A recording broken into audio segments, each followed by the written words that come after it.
You're now listening to the Pitchside Peregrines Podcast, your home for all things Athletic Club Boise.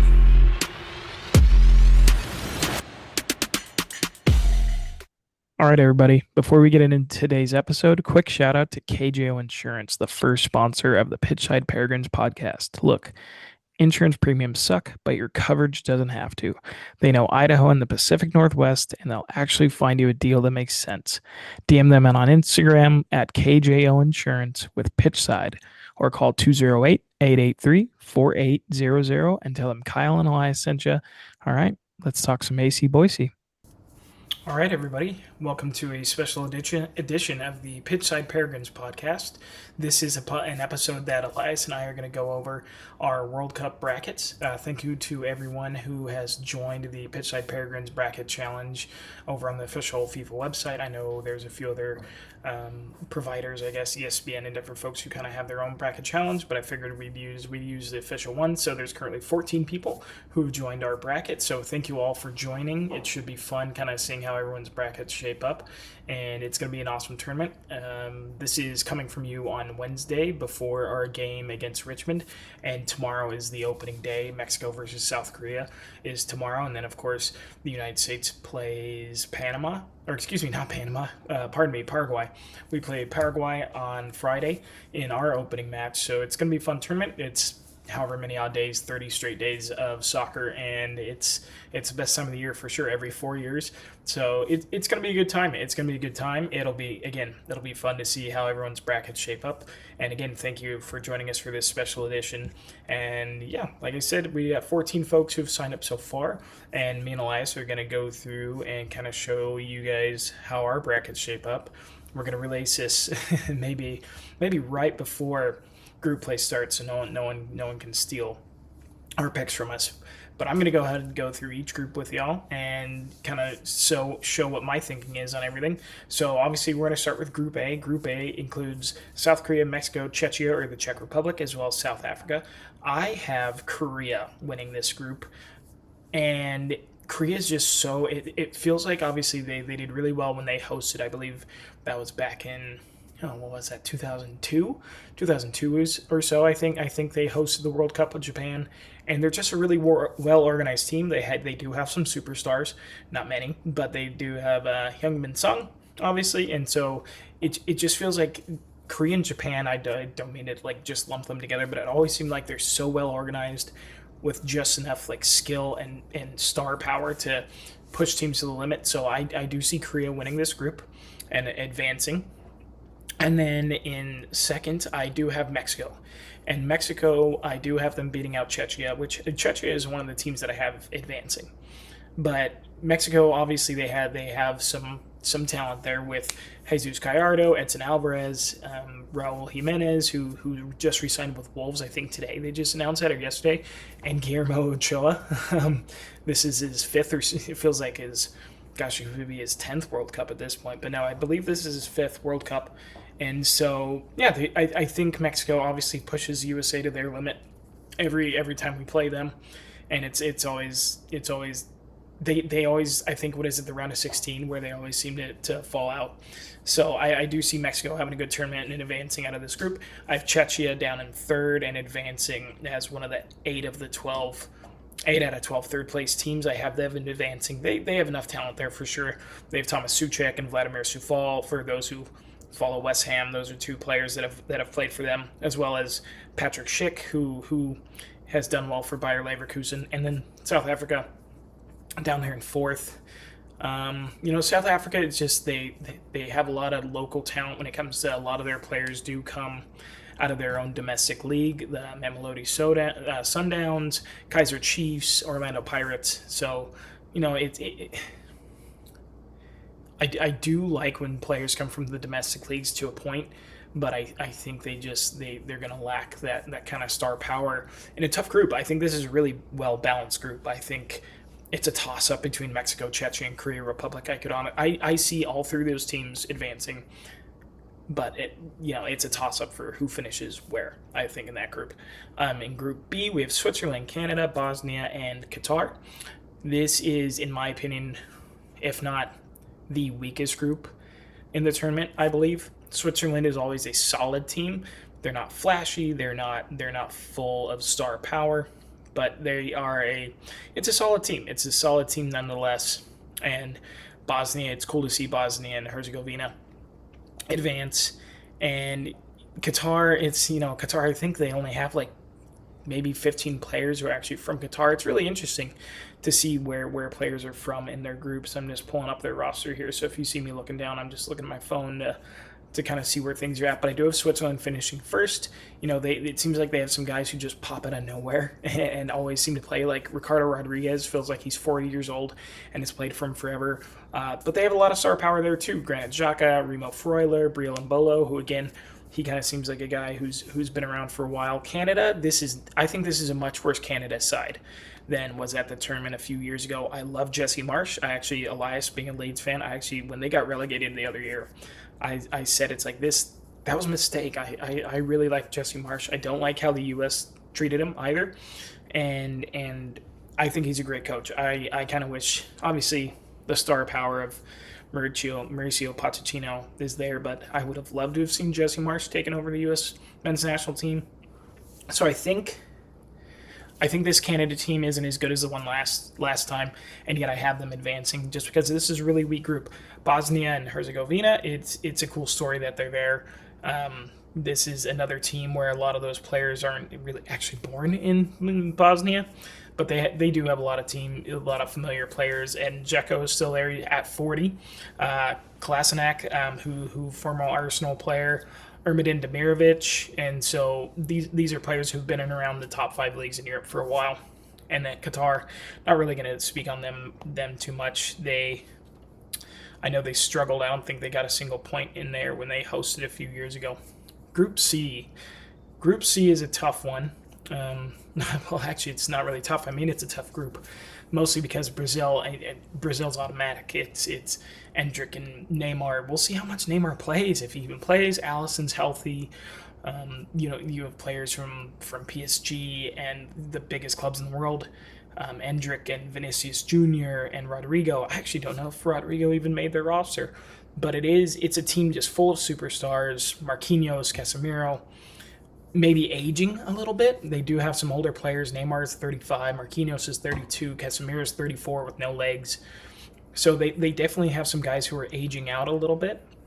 So this may be, but it's just the talent pipeline is never ending in Brazil. So I have them finishing first. Morocco, coming off of a semifinals in the last World Cup, just really they play simple, and they don't have maybe not as much star power as some of the other teams who have performed really, really well recently. But they have Achraf Hakimi, Sofiane Amrabat, and so this is a team that's going to play really organized, hard to break down, and I think they're just going to do enough to they're going to take 3 points from Haiti. They're probably going to take 3 points from Scotland, and so I just see them taking second. And then Scotland, the team that I'm wearing today, I do think they're going to advance as a higher ranking group, team that finishes third. And again, they have some star power in and of themselves. They have Scott McTominay, which people say I say star power, but he's obviously an extremely talented player. So I have Scott McTominay advancing with Scotland, and I also have Haiti. I mean, it's awesome that they've made it to the tournament. I don't see them getting a single point. I think Brazil, Morocco, and Scotland are all going to take 3 points from them. And at this point, with how the tournament is set up, basically if a third place team gets 3 points, they're probably going to advance. And then we have Group D. Group D I have a bold statement with how I've placed this group. Australia on paper is not the strongest team, but it feels like they always overperform. And I'm going to be a homer. I think the USA is the best team in this group. Turkey, how they have it here. Turkey is. They might have the most. Man, it's tough. This is a tough group. This obviously isn't the group of death in my opinion, but it's a tough one because Paraguay is going to be tough. Turkey is going to be a tough game as well, and Australia just again. They're pretty well coached. They don't have. I think the big miss there is Riley McGree. Riley McGree, who plays for Middlesbrough, is arguably their best player, and he was injured in the championship playoffs. And so that's an interesting one. But I think they're coming in with a chip on their shoulder because the way that American media has kind of treated Australia. And I think they're going to come out, guns blazing. They kind of have this unofficial rivalry also with Turkey. Given Australia and Turkey, they essentially fought a war. I think that they did fight a war against each other. And I know a lot of Australians were deployed to that front in World War I think it was. So a little bit of history there why the Turks and the Australians may not like each other very much. So just a little bit of rivalry there. Paraguay is a really organized team, and they're a tough one. I think they're going to cause us, like, when it comes to matchup, I think we're going to have a tough time against them, just breaking them down, because I think they're going to be the most disciplined and organized team that we're going to play against. Turkey they've had better teams and they just seem to underperform.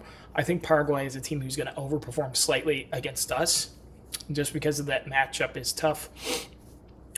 Shortly, I guess, on the USA a little bit, I haven't really talked about them, but when it comes to our roster, I think this is a really, really strong roster that Pochettino selected. I think Diego Luna, that exclusion is tough. I think if the midfield is where I have the problem, I'm okay with the defense. If Cameron Carter-Vickers was healthy, I think he should have gone.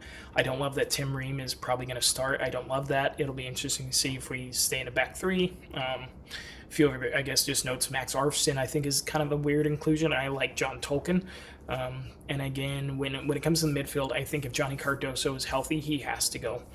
And you take out Berhalter or Roldan.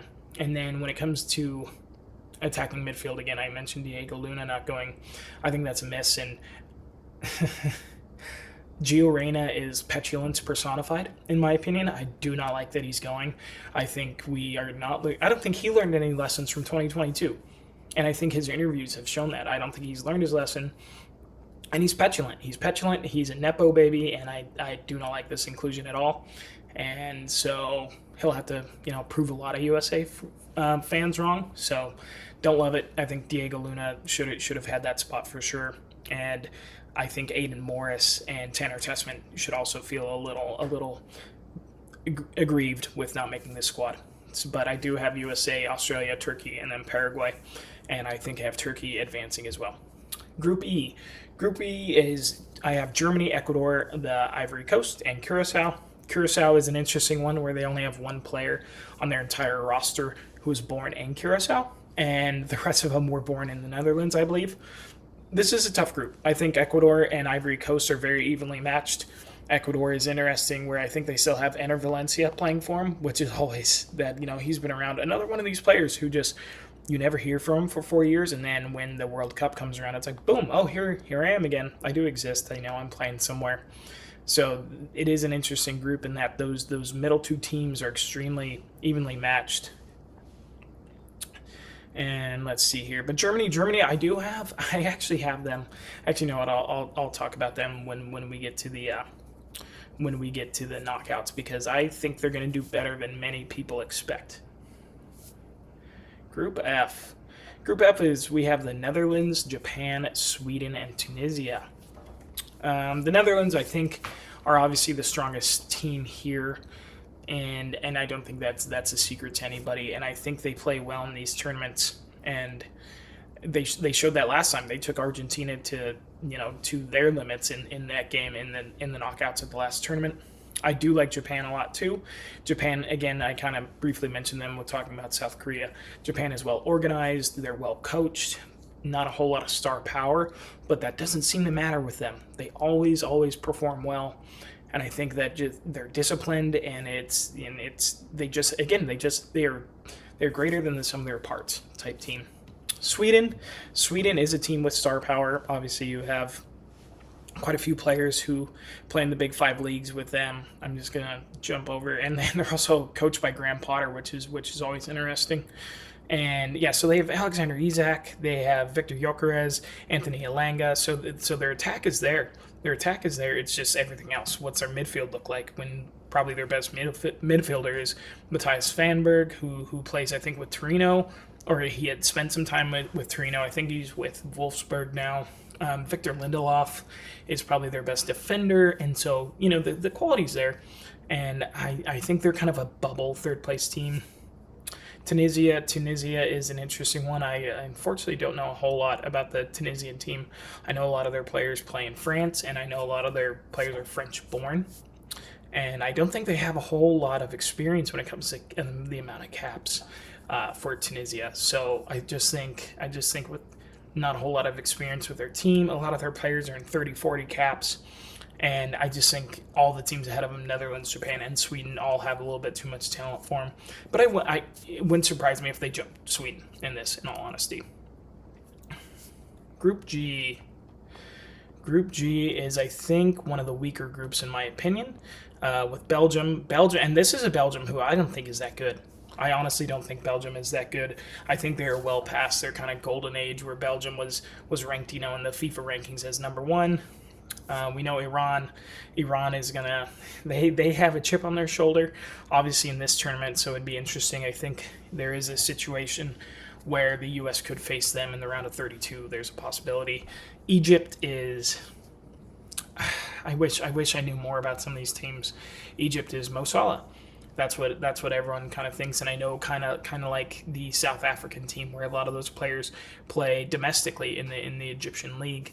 And so this group, I think this one being a little bit more clear cut. I think that New Zealand, that's awesome that they made it.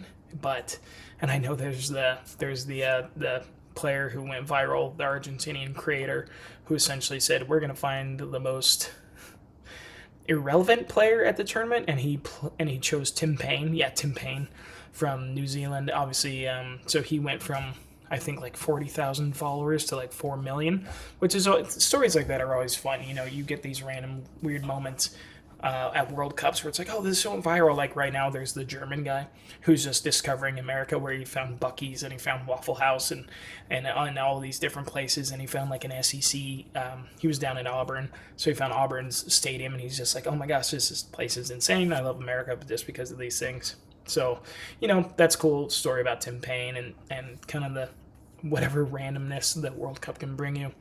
But yeah, I think they're the bottom dweller, arguably the worst team at this World Cup, personally. And then as we move on to Group H, Spain is Spain.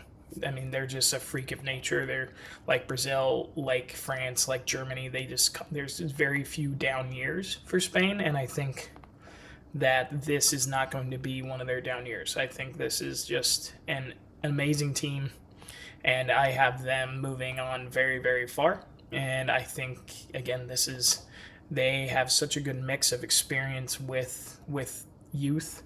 I think the person with the most caps on their squad currently is Rodri, and that's not a bad person to have that many caps. I think where they're going to struggle is with the striker. It feels like they haven't had a striker for quite a while. It's been striker by committee.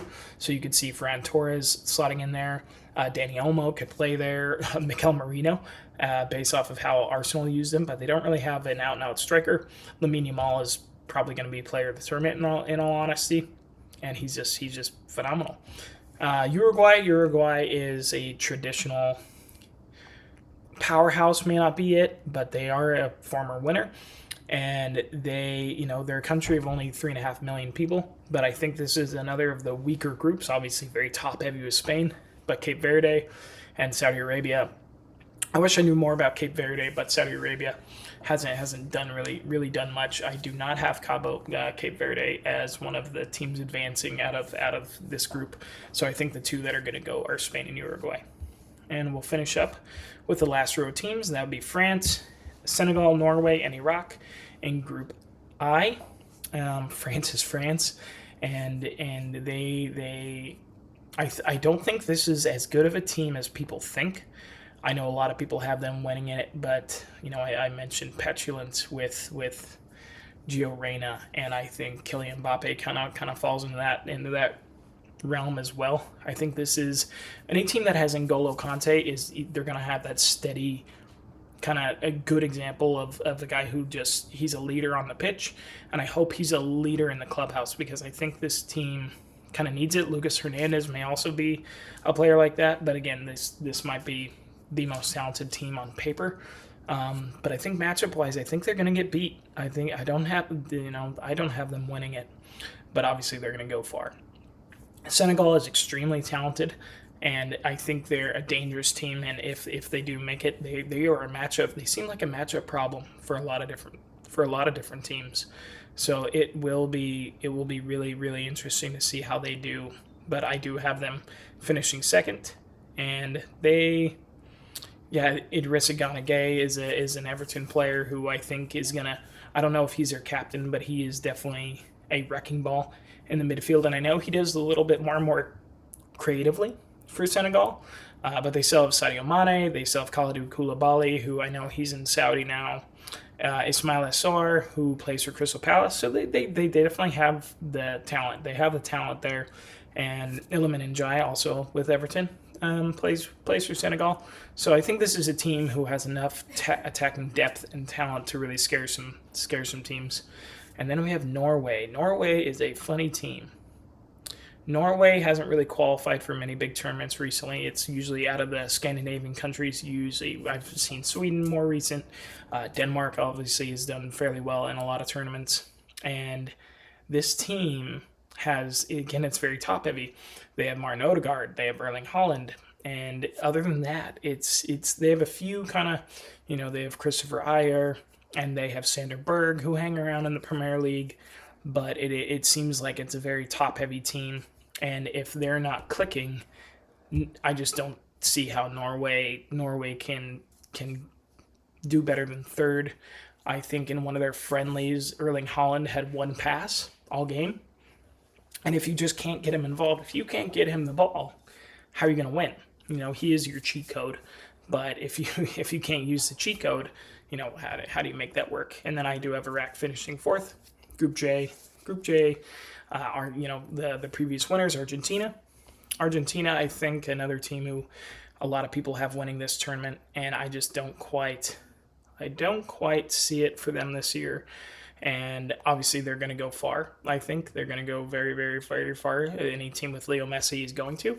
But the fact that Otamendi is still holding down that team, Tagliafico is still holding down that team. And I know that they won it last time with a lot of these same players, Christian Romero, Enzo Fernandez, Alexis McAllister.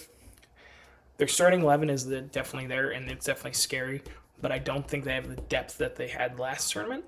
And I think maybe Messi, he's still Messi, but maybe he is finally over that hill slightly. And so if he's not running this team, who's going to? But again, this is not the strongest group. I do have Austria finishing second, Algeria and Jordan. I do see Algeria, I think 2 and 3 is a toss-up. Moving on to the next group. Group K, Portugal, talking about players who might be over the hill. We'll see how Cristiano Ronaldo is obviously a freak of nature, and this is a strong team. I think Portugal is a very dangerous team with Bruno Fernandes and a number of others they're scary. I think they could be a surprise. I forget exactly how far I have them going, but they could be a surprise winner here for sure. Bernardo Silva, Ruben Diaz, they have quality all over the pitch. I like Colombia in second. Colombia is, I think given this tournament is in the Americas, I think that's a big kind of bonus for teams like Ecuador and Colombia, because I think that, climate-wise they're used to it. And that does help. I truly think that does make a difference, and it does help. I think, let's see here, Colombia, I think they kind of are like Ecuador, where they kind of have these players who just pop up out of nowhere just for the World Cup.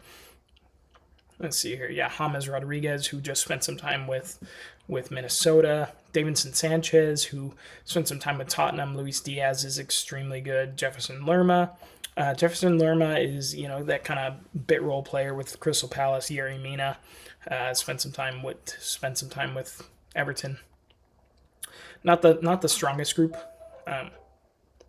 So I think that this is one that Portugal, it would not surprise me at all when they escape with 9 points. But I do see Colombia progressing. Congo again, not a team that I know a lot about, but I know that again with how many teams are progressing, I could see them do it.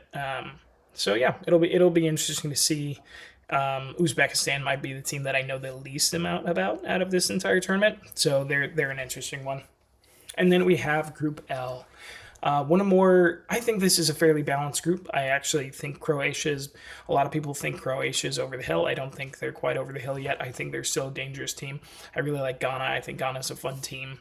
But England, this might be their year finally, because I think this is, I think this is almost, even though they have Thomas Tuchel, this might be the most least arrogant I've seen England fans about their team in a really long time. And I think that might go in their favor. They're one of the few teams. Not many teams have the luxury of not being able to pick their strongest players. The United States doesn't really have that luxury. We have to pick our best players every single time. England is strong enough to where they can leave Phil Foden at home. They can leave Cole Palmer at home. They can leave Adam Wharton at home and probably be perfectly fine. Luke Shaw, Harry Maguire, same thing. So the fact that they have that luxury and they wanted to fit players more in the system, I think is really interesting. So England is absolutely should be a favorite, top 3 or 4 favorites. I do like Ghana. I do, you think of Jordan Ayew, Anton Semenyo plays for Ghana.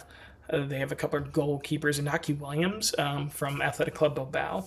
I think they're just kind of a fun team, and I do have them progressing. Panama, we've had our struggles with Panama in CONCACAF, and luckily we don't have CONCACAF referees. So teams like Panama, it feels like Panama, they are one of those teams who they definitely play into CONCACAF that stereotype a little bit, and so I don't quite have them progressing. But I do have Ghana and Croatia progressing out of this group. I do think Ghana, I could see that flipping too. I could see England, Ghana, then Croatia.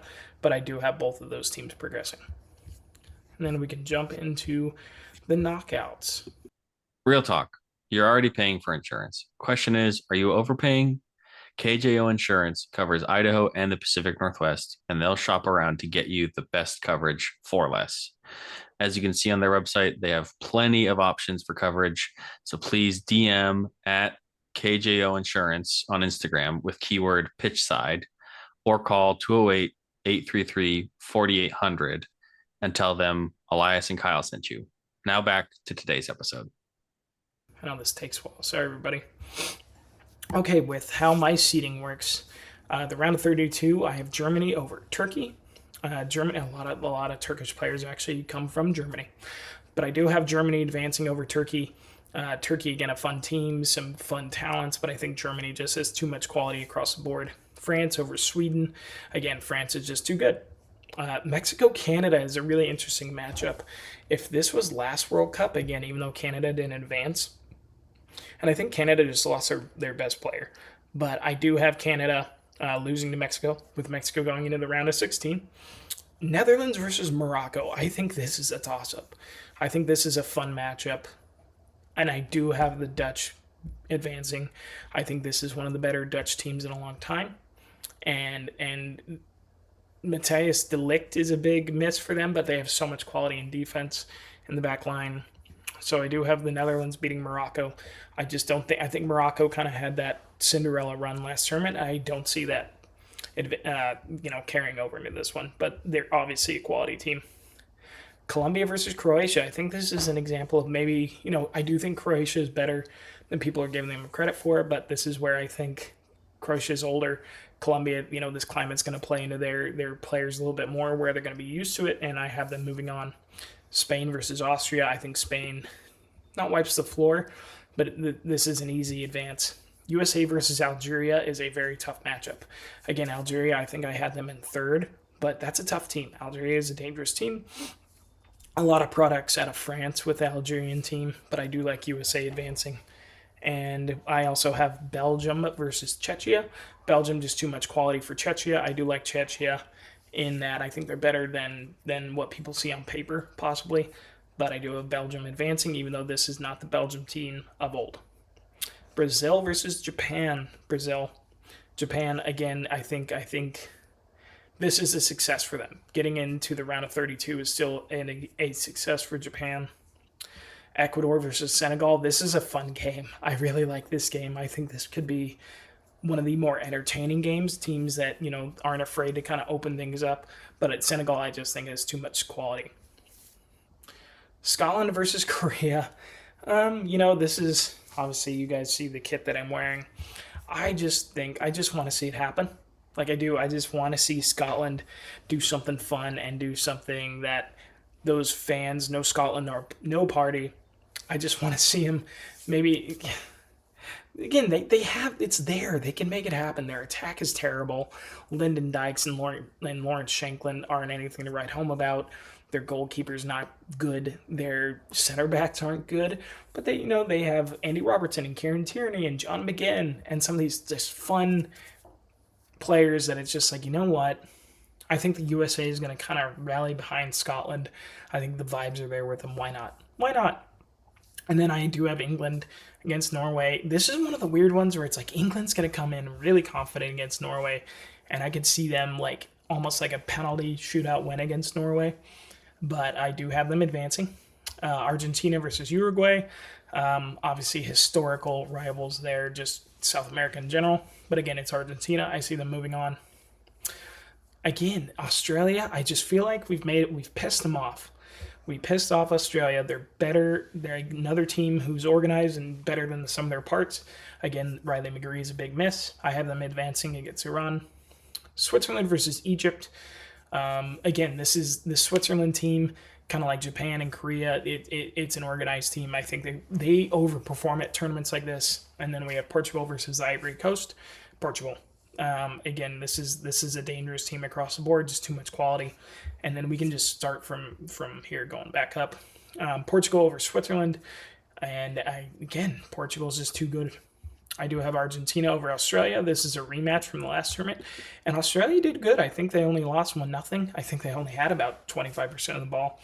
But again, Argentina is just going to have too much quality for Australia. But this is a very good tournament for Australia. I have England over Scotland. Big brother versus little brother, I guess, or at least historical rivals there for obvious reasons. But England over Scotland, again, just equality. Brazil versus Senegal, another really fun game, and I just see Brazil just having too much quality for Senegal. The rematch, if I remember correctly, obviously the 2014 game against Belgium where Tim Howard set the record for the most saves in a World Cup game, and I think this is not again, a lot of people think Belgium have fallen off a lot. Some people think they're just as good as they were a few years ago. I think they're kind of somewhere in between. But I like this USA team, and I think home soil, I think we're going to do good. And I see us finishing, beating them here. Spain versus Colombia. Again, Spain has too much quality. Mexico versus the Netherlands. I think Mexico's going to fall into their same trap of again, it's going to be a lot of Mexico fans in Houston, in Texas for sure. But the Netherlands, I think this is just, Mexico loses in the round of 16. It's what they do. It's kind of like the Dos Acero curse with the U.S. men's national team. So I see them losing to the Netherlands. Germany versus France. This is where everyone's going to be like, okay, Kyle, we lost you. I feel like this is where everyone's going to lose me. I think France they've ridden high for too long. I know they had a bad Euros the other year, but I think they've kind of been it feels like things have been too easy for them. But I think they just lost Ibrahima Konate, which is a huge miss for them. And so I see Germany, it's solid. If, everyone's kind of been down on Germany recently, but if you look, they still have Manuel Neuer. They still have just a lot of quality there. They have Joshua Kimmich, and they have, I know he didn't have the best season, Florian Wirtz and Kai Havertz, and I think they just have a lot of players who everyone's kind of written off, have been like, oh, they're past their prime, or they're not up to snuff, and I think I think this is a game that Germany could just kind of pull out of nowhere. So I do have Germany moving on, controversially, and so that will lead to a quarterfinal matchup between Germany and the Netherlands, and I think I have Germany moving on past that one. That one, I think, this is a tough one, but I do have Germany moving past the Netherlands there, just a little bit too much quality possibly, and the Netherlands do seem to stumble at points like this in tournaments, and I think Germany's this is a different Germany. And I like Nagelsmann, so I think this is more of a head coach thing. I really like Nagelsmann. It's same with like the U.S. We have Pochettino. That's huge. We never had a coach like that, and I think he could make the difference. So I have Germany advancing here. Spain versus USA, and this is where the USA's not luck, but our good vibes end. And I think Spain is going to have too much quality for us, and we're just not going to be able to keep a clean sheet here. I just don't see it. So I have Spain advancing out of the quarterfinals. England versus Brazil. I think I could see where maybe England, I could see them being better on the ball or off the ball. I see them being organized off the ball, and where this is a game where England may have 35 or 40% possession, and they, maybe this is one where the Brazilian, a lot of their stars are kind of past the hump a little bit and not quite in their prime.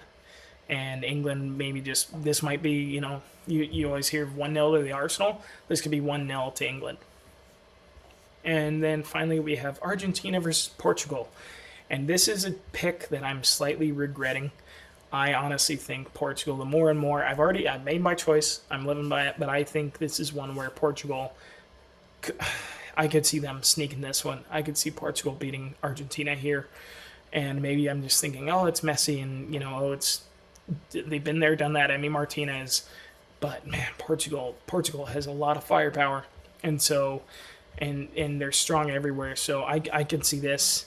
If this is Portugal that moves past, I don't know about my choice of England here. I could see Portugal getting past England, but I'm going to leave it. I've made my choice, but I'm regretting it. I am. It's kind of eating at me.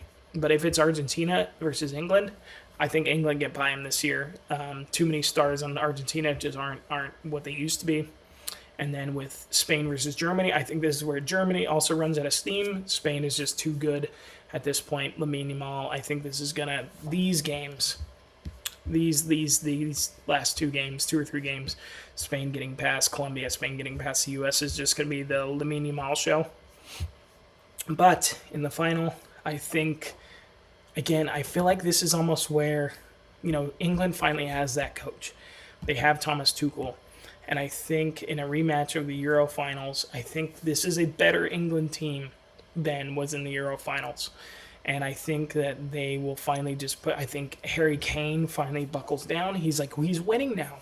That's what so many people have said about Harry Kane, is that he's like, he never wins anything. Well, he's winning now. He's on Bayern Munich, and maybe it's like, but it's Germany. He's still winning. And they have winners there. Arsenal, they have Bukayo Saka. I just think that this might be the year. I think Spain definitely, they have the Premier League winning goalkeeper, and he's probably not even going to start. Unai Simon is probably going to start there. And I think that other than Jordan Henderson, that England squad is about as good as it can be. And maybe John Stones, there's just not that many players there that are over the hill. This is a team full of players in their prime. And I think and starting. So, Trippier's gone and Kyle Walker's gone. And I think those are good things. Again, Jordan Henderson's really the only one where I'm like, really? Like, did you have to take him? I think that should have been Adam Morton. So it's, again, England's England, and I think